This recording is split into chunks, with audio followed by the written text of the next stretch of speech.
Las encuestas también demuestran, Joaquín, que a pesar de que la gente vive, encarna y está digiriendo la crisis económica, está también muy preocupada por el tema de la delincuencia, incluso superando ya en varias encuestas la delincuencia al problema o a la crisis económica. El pasado jueves 27 de agosto, en una reunión con diversos sectores de la sociedad, el presidente Funes hizo un llamado a hacer un frente común contra la inseguridad del país.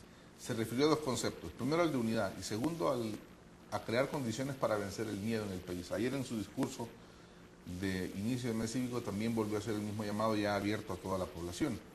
La pregunta es, el presidente Funes hace un llamado a la unidad y a vencer el miedo, pero para vencer el miedo hay que crear condiciones para que la gente no tenga miedo de salir a la calle, de dejar su carro estacionado, de ir a recoger a sus hijos al colegio, de sacar dinero de los cajeros, de hacer un alto en los semáforos.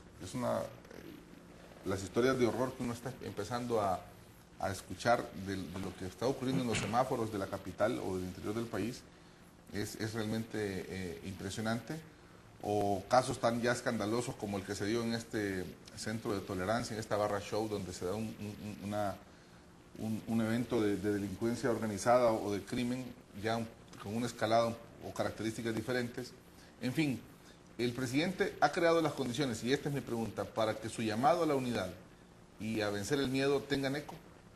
Y me estoy refiriendo a decisiones de seguridad pública y a la gestión del Gabinete de Seguridad Pública. Bueno, partimos de que es muy poco tiempo para poder haber creado condiciones.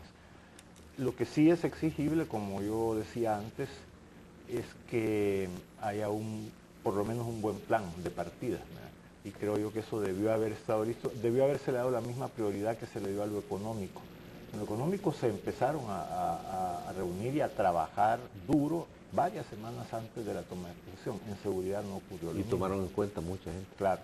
Entonces yo sí creo que por ahí tiene una pata coja la mesa, ¿verdad? Y probablemente algunas de las personas que forman parte del gabinete de seguridad están entre esos que yo digo que no son ciertamente los mejores hombres y las mejores mujeres para llevar al gobierno. A mi juicio el equipo es un poco deficiente, ¿verdad? Entonces, lo que depende del presidente en un plano inmediato para generar confianza es el plan de gobierno y el equipo que lo va a llevar a cabo. Ahí tal vez sería bueno ir haciendo algunas valoraciones de parte de él. Otras cosas, obviamente no ha habido tiempo suficiente para crear esa confianza.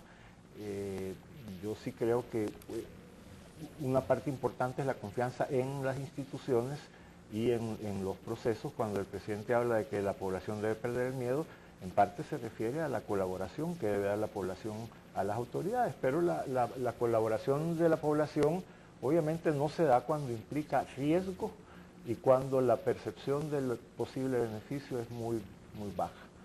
Es decir, si aquí yo me estoy arriesgando el pellejo por hacer una denuncia, por atestiguar, y resulta que las probabilidades de que estas personas sean realmente capturadas y condenadas en juicio son mínimas, entonces no vale la pena. Entonces por ahí hay un trabajo que hacer. Yo sí creo que es atinado el criterio de que este es un problema social complejo que nos compete a todos. Lo que pasa es que sería un error, a mi juicio, que el presidente se quede en esa reunión que tuvo. Entiendo que con un montón de gente, yo no fui invitado, pero vi las imágenes en televisión y ahí había cualquier cantidad de gente. Si se queda él en eso, ahí estaría fallando, porque en este tema el presidente tiene que tener liderazgo. No se trata solo de llamar a una reunión y decirles, miren, haga cada quien su parte. No, él tiene que de alguna manera poder identificar cuál es la parte que quiere que haga cada sector y tiene que tener acercamientos ulteriores con esos sectores para persuadir, para concretar un poco más las cosas.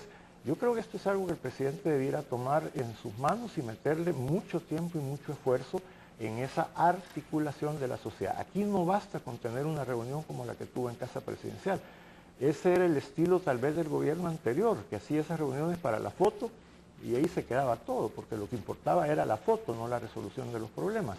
Si ahora queremos resolver este problema, el presidente tiene una buena oportunidad de proyectarse como un buen líder, ya se está proyectando como una persona con capacidad de ejercer autoridad, ahora tiene la oportunidad de proyectarse como un buen líder. Pero tú, cuando hablas de liderazgo, Joaquín, ¿te refieres a liderazgo para cambiar a los funcionarios que no están funcionando, valga la redundancia, o liderazgo para tener el valor de enfrentar cara a cara al crimen, No, a es las que pandillas? yo por eso distingo ejercicio de autoridad, eso es lo que hace falta para cambiar funcionarios, eso yo lo distingo del liderazgo. El liderazgo es cuando tú a alguien no le puedes imponer algo, sino que lo tenés que persuadir de que colabore contigo y que se sume a tu esfuerzo.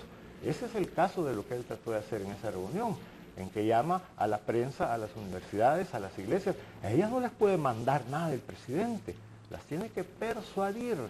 Tiene que verdaderamente crear una idea de que vale la pena trabajar con el presidente y tiene que señalar en qué cosas concretas el presidente necesita la ayuda de cada sector.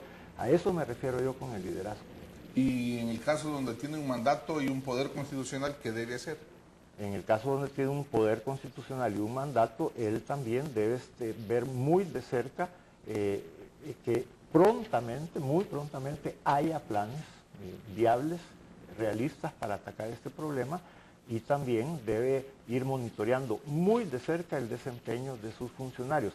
Aquí no estamos, tal vez en otras carteras el presidente se puede dar el lujo de tolerar por bastante tiempo un funcionario que tal vez no está dando resultados. Aquí no. Aquí yo creo que tiene que ser el presidente muy exigente y el estándar tiene que estar muy arriba. Tiene que tener excelente gente trabajando en el equipo de seguridad en todas las dependencias. Y bajo esa perspectiva que planteamos en el inicio de la conversación con Joaquín sobre esta reunión del pasado jueves, ¿tú cómo la ves, Rafael? Sobre todo, ¿cómo la ves en el sentido de si el llamado va a tener eco? Imagínate qué variopinto, qué multidisciplinario o qué plural era esa convocatoria. Ahí habían personas que representaban la diversidad sexual, la representante de las maquilas, el representante de los campesinos, el presidente de la ANEP, el presidente de la Asamblea, el presidente de la Corte, los pastores de las iglesias evangélicas, los rectores de las universidades, algunos propietarios o directores de medios de comunicación. En fin, es un grupo bastante florido o variopinto, como tú lo decías. ¿Ese llamado puede tener eco en un grupo tan amplio? Bueno, y al igual que Joaquín, yo no fui invitado a la reunión y no pude ver más que por la televisión cómo se desarrolló y platicar con alguna de la gente que estuvo dentro. Creo que una reunión de ese tipo sirve como para establecer el llamado a los sectores y como para empezar a establecer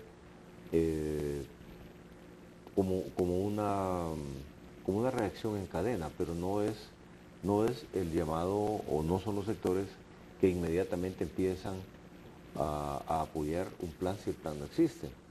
Yo creo que fue adecuado llamarlo así, yo creo que ya es adecuado hacer un llamado tan amplio y creo que es adecuada también la forma en que ha sido el principal llamado del presidente, que dice perdamos el miedo. Eso me parece una buena forma de enfrentarlo, pero no basta con eso. Coincido totalmente con Joaquín que de ahí en adelante tiene que exigirle a la gente que trabaja con él, tiene que exigirle planes y tiene que, como hemos venido diciendo, el fenómeno de la delincuencia, que hay que dividirlo en dos, en el crimen organizado y en la violencia ciudadana, en los asesinatos de maras y eso, tiene un componente amplísimo más allá de la represión. Es la represión, es la prevención, es el trabajo con los alcaldes, es el trabajo con las ONGs, es la denuncia ciudadana, son las escuchas telefónicas, es la inteligencia, es la movilidad, es el arreglo del centro, es el arreglo del transporte, es el habilitar los espacios públicos, es el tener lo que hacía tu hermano cuando estaba en el Consejo de Seguridad, espacios nocturnos para que la gente se divierta, es tener centros deportivos iluminados de noche, es llegar a donde hay toque de queda. Es un esfuerzo muy complejo. El crimen organizado es otra cosa. Pero a ambos le tiene que entrar, ese es uno de los retos más grandes que tiene el presidente. ¿Qué puede ser eso? Es pues el kick-off, es el punto de partida, sonó el cohete como sonaban en los pueblos cuando empieza la carrera, pero hay muchísimo más por delante.